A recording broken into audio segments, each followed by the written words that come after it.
What's going on, everyone? Matt Harmon here of Reception Perception. Got a good one for you today. So, your favorite college prospect can't separate. We got a couple of those guys in the 2026 NFL draft class. What happens to those guys? How can they be successful in the league? What does the history of Reception Perception data tell us with this? That's what we're going to talk about. Let's get into it right now.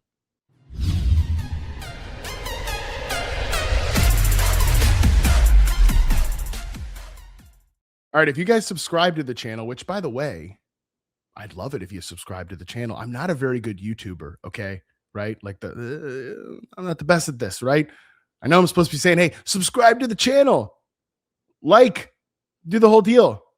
We'll say it right now. Would love it if you subscribe to the channel. But if you have already subscribed to the channel, if you've been here for a minute, you know that I looked at this phenomenon about guys who don't separate in college and what is the history of these players. How can they be successful at the NFL level? I looked at this back before the 2024 NFL draft as it relates to Keon Coleman, went through this study of guys that were below the 35th percentile in success rate versus man, zone, and press coverage, or at least two of the three, right? So defining a poor separator, and obviously the success rate versus coverage metrics and reception perception, it's not all just about, I'm not evaluating, I'm not charting separation. I'm charting about being in the right place at the right time, settling the whole deal. A lot goes into it, being a successful, route runner, being an assignment executor at wide receiver. There's more that goes into it than just, was he open by 3 yards or 2 yards? What? That's not really what I'm doing here. But again, we're getting in the ballpark of separators and who gets open the most. That's the idea of reception perception. And so again, if you're a sub 35th percentile performer in two of the three metrics, that's again what we're looking at is these guys who don't get open, quote unquote, at the college level. And what do they become as NFL pros? So I thought it was a good time to update this study now that it's 2 years later to see more of what the data tells us conclusively. And with that, I'm going to go ahead and pull up a graphic here of the history of this now over the last, we'll call it the classes I've charted from 2000, the full sample here, 2016, 2017, 2018. I charted those draft classes, did not chart 2020 and 2021 for a lot of different reasons, did not chart those classes. And then I've done every class since 2021. So the classes included here are 16 to 18 and then 21 to 24 in terms of the outcomes of these players, because I think it's a little too early to judge the guys in the 2025 class, right? There are some players who fit into that bucket. We'll go through those a little bit later when we go through the full database. But for now, I think it's a little early to judge whether those guys have been successful NFL players. But essentially, I bucketed everyone into 5 outcomes here based on their NFL careers. And it's 42 players from the full sample. Again, those full classes. Either you're a rookie contract hit, you're just a depth player, you're a hit as a slot-based player, you become a volatile deep threat, or it's looking bad. And these are guys mostly in more recent draft classes. And frankly, when we pull up the examples here, you'll see, maybe you could judge for yourself whether you think a player is already a failure or not. But essentially, the vast majority of these players, 43% of them, were cut on their rookie contract. Guys that were below the 35th percentile in success rate versus man, zone, and press, at least 2 of the 3. Okay? So the vast majority of these guys, again, 43%, rookie contract cuts. 21.4% of them became depth-based players. So I'm thinking of guys who hung around the NFL. They were outlasted through their rookie contract. They became, again, pretty quality depth pieces, but were never exactly superstars necessarily.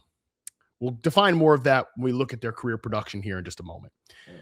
The guys that really hit are the slot-based players, guys who became these big slot receivers, essentially, or volatile deep threats. I'm thinking about guys who, again, have never been consistently productive during their NFL careers.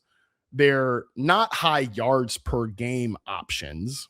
Like, again, these players who are above a certain threshold at that level. But again, archetype wise, volatile deep threats. They're not consistently productive players. You don't run the entire passing game through them, but they have good moments as these deep threat receivers who are outside guys. These are not slot-based players in the NFL. 11.9% of them fall into that bucket. And then again, 4 guys, so just under 10%, are looking bad. That's the full sample. The vast majority of them end up getting cut on the rookie contracts. This includes all players that were drafted, all 7 rounds, or undrafted free agents among the players I charted. I wanted to kind of remove the bias of, all right, well, yeah, this guy didn't separate and he also wasn't very good. He went later in the NFL draft. That does remove some hits, right? Like Amon-Ra St. Brown falls into this bucket. We'll talk about him a little bit later. He's a slot-based hit, so this does remove him as a 4th-round pick. I wanted to look at just day 1 and 2 guys. So top-level investments here, essentially what we're calling it. Again, still the majority of them, but a lower number, 33%, were rookie contract cuts. We'll talk about specific players and specific examples in just a moment. 21% slot-based hit, 17% volatile deep threat wide receiver. Looking bad, by the way, it's the same 4 players, 17%. And then depth guys, we got 13%. So again, the lesson, the takeaway here is that most of these players, the majority of these players, even if they were drafted in the first 2 days, so rounds 1, 2, 3, they ended up being cut on the rookie contract. They didn't work out for their original team. However, the hits, again, most of them, a higher percentage of them, were slot-based hits. They became perimeter players in college who moved into being these power slot players, power slot options, big slot options. You guys know I talk about this all the time. So that's the main path.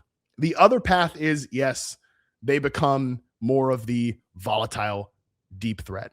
All right. So again, this is the full sample. This is the day 2 and day 1 players, the top level investments when we're looking at outcomes for these players who don't separate in college. But now let's look through the whole database here and what we can learn.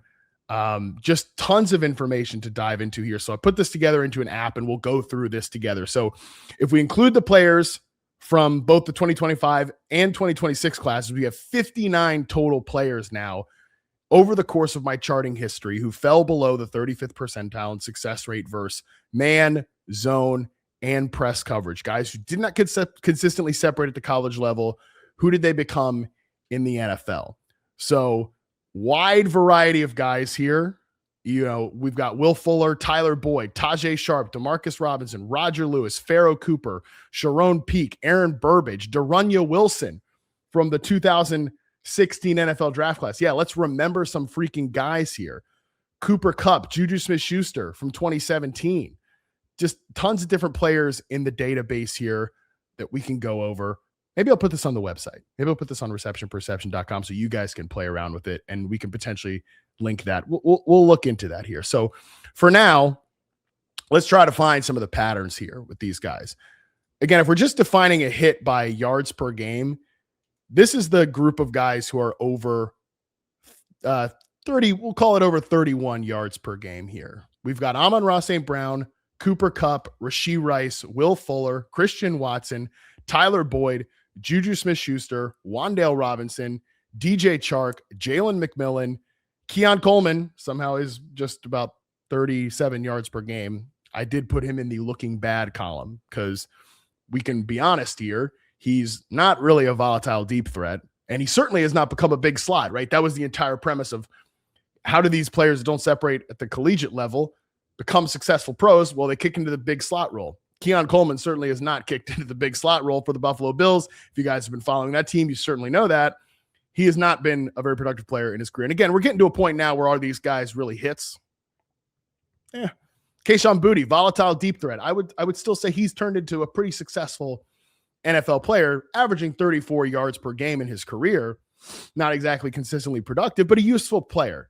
D.D. Westbrook, 32.5. I sorted him as depth because he outlasted his entire rookie contract. He went into free agency. I believe he signed with the Vikings. Didn't do very much after that. So he had a short career, did not last in the NFL, but did have some moments as kind of a speed slot-based player.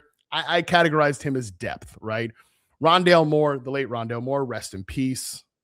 Tragic there. He was a depth-based player. So that's kind of gives you the ballpark. And of course, for Jaden Higgins, TBD on Jaden Higgins, who was below success rate versus man coverage, 35th percentile, below success rate versus press coverage, 35th percentile, but was above in zone coverage, which is why I thought he would be an option as a potential power slot player in the NFL. He mostly was an off-ball flanker, which, again, it's not a big slot, but they did use him in a more desirable way than as a perimeter X receiver like Keon Coleman was with the Houston Texans in his first year. And again, it's about 31 yards per game. I think he could have a nice year too. We'll continue to monitor that. That's certainly a TBD. But Xavier Legette's one of these guys who didn't separate in college, picked in the first round, 32nd overall. Looking bad, I would say, for Xavier Legette. So just to go over the guys real quick, if we want to go to outcomes here, looking bad, are 4 players here that I sorted here. And again, Jonathan Mingo, he's the one who was drafted in 2023. He was traded on his rookie contract. Maybe you could go ahead and say, that's looking bad, right? That's looking bad. But you might even just already say, rookie contract cut. If you want to sort them in, that's fine. These are the 4 guys who have been over this, recently. Keon Coleman, Xavier Legette, Jonathan Mingo, Roman Wilson. These are guys who Mingo somehow above impressed. That's weird. Coleman was the one who I thought had some ability to transition to that slot option. Has not worked out based on his success rate versus zone coverage being at a pretty reasonable rate here. So let's look at the slot-based hits. These are the 6 players who I would say have really been hits. They're over 45 yards per game in their NFL careers, varying levels of success, obviously, but these were all guys who were below success rate versus man, press, zone. 2 of the 3, of course, is our rule here, and ended up being really productive NFL players.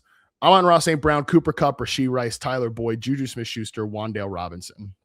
You can look at their slot rates and reception perception. The 2 guys who were slot receivers in college when I charted them were Wan'Dale Robinson and Cooper Kupp. For Cooper Kupp, he was kind of the proven commodity of this, right? He was a big slot player in college. He beat zone coverage. It didn't really matter that he wasn't all that efficient against man press as a separator. Didn't matter too much. He ended up becoming, again, the original big slot receiver archetype, one of the first guys to be a mega productive player in that role, who started his career that way. We had seen veterans transition to the power slot role as their career went on. Cooper Kupp was one of the first ones to come in and play this, what I called at the time, a very singular role among NFL receivers. Cooper Kupp was like chipping edge rushers before going off into the flat, wide open against zone coverage and routes. Incredible stuff from Cooper Kupp. He became one of these outliers here. St. Brown, only in the slot on 27% of his sampled routes or sampled snaps and reception perception. Despite that, because of his ability to beat zone coverage, I kind of held out hope that he could become a slot-based option, a big slot option. If you guys remember me during this time charting him as a prospect, I called him Bud Light Cooper Kupp. I think he's, look at the yards per game, maybe full ABV Cooper Kupp on this one. So he obviously, of course, has become a really big hit. These are the types we're chasing here. I just did a video on 5 prospect misses of mine, and Rashee Rice was one of them. Again, he was like a vertical X, 14% slot rate at SMU in the games that I charted, running the vast majority, over half of his route tree was curls and go routes. That straight line X receiver stuff. Shout out to Andy Reid. He takes this guy and makes him a slot-based player, yards after catch, zone beater. Doesn't matter that he doesn't beat press man coverage. He's still ultra productive. It matters, of course, to some degree. The Chiefs offense struggles against man coverage, and guess what? Their main receiver, their number 1 guy, the guy that gets all the targets, he doesn't beat man coverage consistently. Yeah, it's obviously a problem. It's obviously not great, but he's still a really useful, really damn productive NFL player because he is this slot-based option. These are the types we're chasing. Tyler Boyd, one of these guys. Juju Smith-Schuster, a big hit early in his career as this power slot option. Cooper Kupp and Amon-Ra St. Brown, I would say, are different than the other 4 guys in that the longer that they played, the better and better they became against press man coverage. Amon-Ra St. Brown, for my money, has become a really good press coverage receiver. Somebody that you've seen this over the last few years in reception perception in the short and intermediate areas. He is a press beater because his release package is so good. So those guys, I would say, even stand out ahead of the rest of the list. But the other guys had got enough role catering to that these flaws were masked while their strengths were maximized elsewhere as either zone beaters, yards after catch options, etc. So now I want to take a look at the volatile deep threat bucket. And, you guys can maybe quibble with this designation for some of these players. But again, we've got 5 guys here, 6 guys, the big slot hits, 5 guys in the volatile deep threat bucket. I've got Will Fuller, Christian Watson, DJ Chark, Jalen McMillan, and Kayshon Boutte are in this bucket. I would argue that all of these guys are volatile deep threats to some degree. Christian Watson has certainly really taken a step forward. His best year in the NFL was this past year. So maybe I want to actually take him out of this grouping based on the charting this past year, because he really did take some big steps forward. That being said, I think for the most part throughout his career, he has been a little bit one of these volatile deep threats, especially early on in his NFL journey. So I think it's fair to categorize him here as this hit. And the other guys, Will Fuller, I certainly think we can all agree was a volatile deep threat type. Same with DJ Chark when he was actually a good, useful NFL player. Jalen McMillan, I think, has been best expressed as a vertical receiver as well. Kayshon Boutte this past year would show up in these big, big moments, but wouldn't be a consistently targeted player. I actually think Kayshon Boutte might be the guy who could be something a little bit different if he was moved around the formation more. Wonder if he could actually be a slot-based option more. He obviously played a ton in the slot, as did Jalen McMillan. But those guys have been outside receivers in the NFL, and they've been a little more volatile because of that. Up and down, but when they make plays, they make these big plays as speed players who can win on vertical routes. When you see like a Jalen McMillan's route chart from his rookie year, a lot of the routes where he's best on are the more downfield patterns. So I think that's the other way that you can find hits within this archetype. But again, the vast majority of the players here have been cut on their rookie contract. The highest yards per game player is Treylon Burks, who was drafted in 2022. He was playing in Washington last year in 2025. He did not make it to the 5th-year option. His 5th-year option was not picked up. He was waived with an injury designation, but did not make it through his rookie contract in Tennessee. Kadarius Toney, the other one, 21.7 yards per game. He was traded during his rookie contract to the Kansas City Chiefs, and then the Chiefs got rid of him at 1.2. So, yes, rookie contract cut. Didn't have his 5th-year option picked up, of course. So, Treylon Burks being the highest yards per game player of these players, pretty bleak, okay? And Burks was a guy who actually played a ton in the slot. In the NFL, Mike Vrabel's Titans, Mike Vrabel, yeah, we said Mike Vrabel. Maybe we could put him in the description here, and maybe get some clicks based on recent events. Take a note of that, Zach. Mike Vrabel's Tennessee Titans played Treylon Burks as an outside receiver, as the X replacement for A.J. Brown. Mike, look at the success rate versus man and press. It was never going to work. I don't care what his dimensions are. It was never going to work. He couldn't beat press man coverage. He was a solid zone beater. We never got to see him as that big slot player. It didn't work out for Treylon Burks. That reason of him not being a press man player was why I was lower than consensus on him relative to the other receivers in that 2022 draft class, because there's a risk. This is, again, the risk with these guys. Same with Keon Coleman. I can sit here and tell you that a collegiate receiver profiles better as a power slot based on their ability to win against press man coverage at the collegiate level. I can sit here and say that, but it's a theory. It's not something that is for sure going to happen. That's the risk with these guys. So when we're talking about prospects in 2026, which we'll get into in just a moment, when we're talking about those guys, this is the risk pre-draft, right? Sometimes in the post-draft presser, our good friend Brandon Bean says, "Oh no, Keon Coleman is our X," and those clips are out there. That is what they said about Keon Coleman when they drafted him, that he is our X receiver. He fits the X receiver archetype. Well, okay, but yeah, he can win jump balls. He's been playing with a great quarterback. It's just tough when you don't get open on a consistent basis to be that high volume player. Maybe Keon Coleman recovers his career. Maybe he becomes a volatile deep threat in that X receiver bucket. We'll see. But in order to be like a really high volume player, where you are Amon-Ra St. Brown, where you are averaging over 70 yards per game. You're Cooper Kupp, you're over 60 yards per game through your NFL career. Rashee Rice, even 60 yards per game. Like, you probably do have to move inside to become that guy. Otherwise, you run the risk of these 18 players here, rookie contract cuts. Some of these guys just didn't even make it at all. 0 yards per game for some of these players. Malachi Corley, right? I mean, come on. There's some brutal names that you're seeing on the screen here. Of course, some of them did not get draft capital. If we're just sorting by draft capital for these guys, these are your big misses here. Kadarius Toney, Treylon Burks, Dante Pettis, Ardarius Stewart, Amara Darboh. Yeah, it's a miss there. Yeah, you're looking at the picks here. I mean, come on. So who are these guys? David Bell, Danny Gray. It's tough. That's a tough one. All right, so those are your rookie contract cut players. Let's look at now the guys from this draft class. Who are our players here that are at risk this year? They're below the 35th percentile in 2 of the 3 metrics. I want to talk about the 2 guys here potentially who could be big slot receivers, especially the first one, Elijah Sarratt.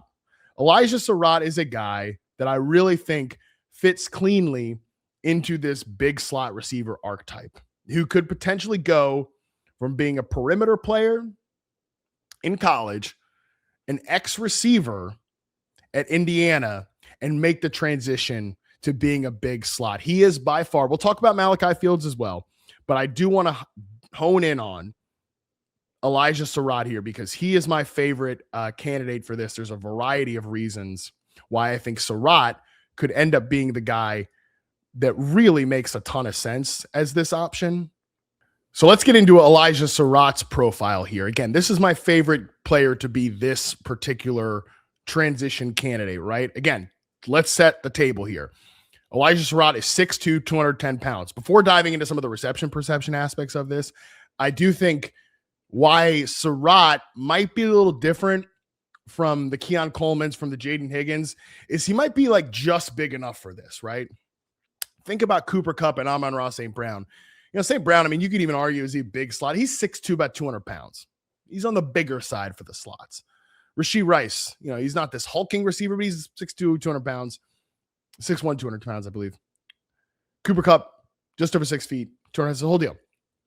Keon Coleman, like Jaden Higgins, those guys are much bigger. We're talking much bigger, like jumbo slots, right? I wonder if that's a part of this too, where are you too big to be the big slot? Something to think about there. For Sarratt, though, it's 6'2", 210, kind of fits right in from a size perspective of that player. And that being said, he still was an outside receiver for Indiana in the games that I charted. 88.2% sampled snaps outside, 70.3% snaps on the line of scrimmage. Most static, most common alignment was as that static X receiver there for Indiana. And despite doing that, 17th percentile success rate versus man, 14th percentile success rate versus press. And yet, 83.3% success rate versus zone coverage, an 81st percentile number. I thought Sarratt, when watching him, he's a player whose game just really, really grew on me. Like, again, you're looking at the route chart right now. It looks bad because look at the plays that he's running a bunch of 9 routes, and his success rate on 9 routes is 40.5%. He's not like the way that he wins as a zone beater. I know the dig routes below average, but he did run dig routes well against zone, worked over the middle against zone, outbreaking routes pretty well against zone, could work the leverage, slant routes, quick hitters, get into the play quickly as a route runner. I thought Elijah Sarratt was just like a really intelligent player who could read through zones well, who understood leverage, was always in the right place at the right time. That really stands out to me as something that's really good about his game. So when we talk about him as a bad separator, yeah, he does not get open against man coverage on a consistent basis. I think that's true. I think it would be shocking if you watched Elijah Sarratt. That's not to say that he's a bad route runner. He, I think, understands routes and how to get into them and again, the leverage of it all. And that's why his success rate versus zone is really good. I just don't think he has the juice to pull away down the field. And you see that on the success rate on the 9 route. Now, that being said, he's really good at the catch point. I mean, again, that's another thing. If you watch him, I don't know how you don't come away super impressed with his ability to win back shoulder passes, win in tight coverage, and be a contested catch monster, right? Like winning in that area really does matter. Like the quiet, subtle ways where he gets that little late push as the tight coverage player. That's a huge skill. The problem is it's not a fit for every quarterback. It was a hell of a good fit with his last quarterback, Fernando Mendoza. Maybe the Raiders will find a way to match those guys up again. But when we're decreasing the windows, the throwing windows for a quarterback, not every quarterback's going to want to take those throws. Not every quarterback has the ball placement to rifle it into those very tight back shoulder windows. There's a reason why Fernando Mendoza is going first overall in the freaking NFL draft, right? Because he's got great ball placement. He can win in that way. Not every quarterback is going to be able to do that. So how do we get a player like Elijah Sarratt, who has great hands, has a great feel for zone, is an awesome blocker, just a high effort player? How do we get that guy to be ultra productive in our scheme? I think we move him off ball, and I think we kick him into the slot. He's got all the traits that you want to see from that. He's got all the skills that you want to see from that. And, we've even seen guys who are like Elijah Sarratt, and I've talked about this with Chris Brazel a ton. The guys who are these skewed alignment receivers, hoping to have a post about that on the website as well here before the draft. This is a player in Sarratt who falls into that bucket. He took the vast majority of his snaps, 84.5% sample snaps as the left outside receiver. That's a red flag. That historically, that has been a red flag in reception perception. Guys who only line up on one side of the field as the outside receiver, it's a red flag. There's no getting around that. I've charted 35 prospects between 2015 and 2025 NFL drafts who fit in that bucket of skewed alignment receivers, over 70% of their sampled snaps on one side of the field. Only 4 players, I would say, became high impact starters out of that position group. It's Juju Smith-Schuster, DJ Moore, Drake London, Rashee Rice. Oh, I think you recognize 2 of those names. Juju and Rashee Rice. Big slots. Yeah, it's a way to get around some of those issues. We're talking about breaking one way or the other. Open the space up. Open it up from the slot. Again, I think you see that a ton from a guy like Elijah Sarratt. Being able to win in the tight spaces, being a good zone beater. And the other thing, too, I think really matters with this is this is a guy that's good with the ball in his hands, okay?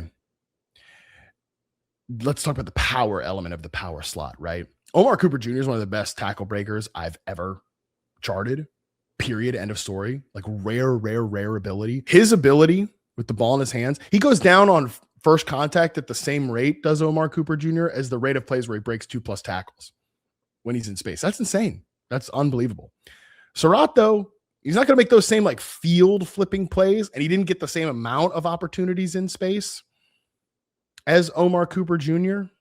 But like, if you're going to try to bring down this guy in the open field, you better pack a lunch, okay? Like you better pack a lunch, okay? Because he's going to bring the power element of power slot. Only in space on 36% of his sampled catches, but he broke a single tackle on half of those plays. So 50-50. He's breaking a tackle. He's keeping the chains moving. That's why I really like him as an option as a power slot receiver. So, yeah, there's a lot to really like about Elijah Sarratt's profile. And he's probably my favorite candidate to become the power slot option there. Just real quick, I mostly wanted to highlight Elijah Sarratt here because I think he just fits within the archetype of NFL receivers that are kind of crushing it right now, right? We think about these big body zone beaters. Amon-Ra St. Brown, right? His specialty, even if I think he's become a better press man beater, his specialty is still beating zone coverage and being just a monster producer, first downs per route run, just going crazy against zone coverage, winning there, just being a chain mover, just keeping things on schedule for the Detroit Lions offense. I think Elijah Sarratt could do that because of some of the skills he shows in college. He's a perfect candidate for this transition. I would love to see that for him. He's my favorite candidate from the class to do this. So I wanted most of this video to be about him, but I just really quickly wanted to touch on Malachi Fields as an option here, because if you look at Fields, there are some similarities in his profile and Elijah Sarratt's. He's another guy who is a pure X receiver at Notre Dame in the games I charted, took nearly 89% snaps outside, was on the line of scrimmage for 87%. So that is pretty pure X receiver stuff. You look at his route tree, it is very much nines and curls. And I don't think he necessarily can do the Rashee Rice thing. You know, we're talking about Rashee Rice as a guy that was running nines and curls, vertical routes, and wasn't a great separator. That is at least what it looks like, right, for Malachi Fields. Sub 30 percentile, 30th percentile success rate versus man and press. Does win in tight coverage, makes some monster catches in tight coverage, but you know that's not the strength of. That's not going to be anything more than a volatile deep threat if it hits. I do think maybe Malachi Fields could be a volatile deep threat, like a sacrificial X receiver that becomes more and more if he gets more explosive, all that type of stuff. I think it's possible, but if he's going to be a high volume player, I am looking at that 81.6% success rate versus zone coverage. You look at the curl route success rate, the slant route success rate, like he does get open and has a good feel for zone on some of those layup routes. He works back to the football really well on curl routes, you know, just fights back to that football, man, presents a target. Like, here's my chest, hit me in my freaking chest, quarterback. You know, I think there's something to that there with Malachi Fields. So I want to keep that candle lit for him because he does have good hands. He is, I think, a really smart player. And I think some of his numbers could be unfairly depressed by the fact that among college receivers that I've charted from 2021 to 2026, there are only 3 guys who have faced press on more than 35% of their routes. If minimum, like full, this is like full sample guys. Jamar Chase, 48%. Malachi Fields, 40%. George Pickens, 38%. I don't think that Malachi Fields is a George Pickens, Jamar Chase level athlete, and the success rates bear that out for both of these guys, or all 3 of these guys, I guess. But he's a really smart player who I think you could maybe argue when against so much physical coverage on the outside, the overall success rates are depressed. I'm open to that number, open to that reality, but still, I think he might be a guy who could transition to a big slot receiver. Probably less likely because he's 6'4", you know, 210 plus pounds. Probably more likely the soon to be 24-year-old is more of a sacrificial X type receiver, maybe the volatile deep threat if it all works out. But the reality is that these guys are risky. There's paths, right? There's paths for guys like Elijah Sarratt. I don't want people to just see the damn route charts on social media and be like, Elijah Sarratt sucks. Look at all those red routes. I'm sitting here telling you that's not what I'm doing here with reception perception. That like reductive analysis is not what this is about. The NFL is really complicated. Football is really complicated. It's 11 guys working as one. We're never going to be able to perfectly isolate receivers. It's impossible. It's what we're trying to do here at Reception Perception. We're trying to get in the ballpark for these players. And I do think when you look at that from an Elijah Sarratt perspective, especially, but maybe Malachi Fields as well, and you see some of these historical examples of guys that don't separate against press man coverage, but become productive pros, right? We had a whole database of guys to look through today in this conversation. The guys that hit, they become these big power slot receivers or the volatile deep threat buckets. Some of them sacrificial X's that became more than that over time. There's paths forward for these guys. And while I do want to present that as risky profiles, right? Again, to bring back the original result of the full sample, 2016 to 2024, among the guys I charted, 43% of them were cut on their rookie contract. Yeah, the reality is the vast majority of them do end up not working out. But there are paths forwards for these guys. And my analysis is always going to be baked into how can this work? We'll know more about that once those guys are drafted, right? For Keon Coleman, it was, well, he's playing X receiver for the Bills. Okay, that's going to be tough. They said it. Right after they took him, they said it. They said he was going to play X. We knew that wasn't going to work. We knew that wasn't what was best for him to be a productive player early on in his career. That they did it anyways. Okay? That's not to say like I'm smarter than the Bills or anything like that. It's just what history has told us about these guys. I'm always going to try to find how can it work, because I think when you watch guys like Sarratt especially, you see the path forward for them. And I think the path forward in certain offenses will be presented pretty clearly as that power slot type of player because he's smart. He beats zone coverage. He's got great hands. He understands leverage. He really reads those coverages out well and finds the open windows, working over the middle, out breaking routes, shorter routes. Let's just not make him an X receiver who's got to run against press man coverage and be a tight window player consistently. That's not where you become a winning player, a high impact, high targeted player in today's NFL. The game is changing. It's not 2015 anymore. Not all of our number ones have to be X receivers. And I think the reception perception data can help bear that reality out. Okay, that is going to do it for this one. Hopefully you guys liked it. I talk a lot about big slots. I talk a lot about power slots. I'm very passionate about this subject. I care a lot about trying to find pathways for these players, and hopefully we can find these guys some successful spots in today's game. If you liked what you saw here today, I would love it if you would consider two things. Subscribe to the YouTube channel. It's 100% free. You're going to get some player spotlights. You're going to get clips from Reception Perception, the show. You're going to get some of these big picture deep dives like this one here today. Also, if you like Reception Perception, if you are a football junkie, you're trying to find sleepers for your dynasty fantasy football team, a subscription to receptionperception.com. You're going to love it. I promise you're going to love it. We've got wide receiver charting. We've got other position chartings as well. My dynasty rankings are up there. My stacked prospect rankings are up there. It's draft season, man. I love this time of year. I hope you guys are enjoying it. I'd love for you to come along on this journey with us. So subscribe if you can. Until next time, I'll catch you later.